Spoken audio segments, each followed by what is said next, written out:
I met a 100-year-old Navy veteran outside the USS New Jersey. He's one of the last alive that served on her during World War II. He and another Navy vet who served in the 80s came to mark the Navy's 250th birthday. This is their story. Go Navy, beat Army. Every time I go back to the ship, I see the mast, and I remember the first day I came to her in Long Beach.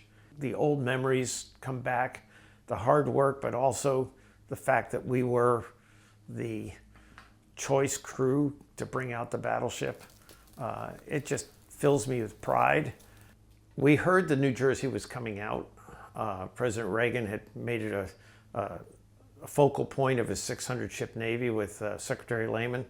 So everybody in the fleet had known that, oh, this is going to be really something spectacular. And he gave me the orders and I read them, and it was 4 lines to report immediately aboard as the reactivation and repair officer on the New Jersey. And if you got selected to the battleship, you were in the top 1% of the Navy at that time.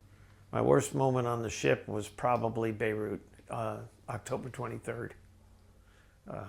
It's coming up again, 42nd anniversary. Losing the chief still gets to me.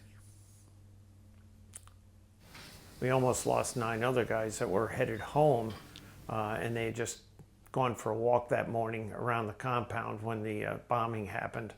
But then a lot of us went in to Beirut and were on the pile for 3 days, pulling the Marines out and the dead and wounded as well. As president of the New Jersey Vets, the amount of camaraderie from each era, it's probably one of the highlights of my naval career, is just the fact that this ship, the different crews from 4 different eras stay together and still communicate on a daily basis. I'm Paul Robbins, and I'm 100 years old, and I started up aboard the ship 32 months.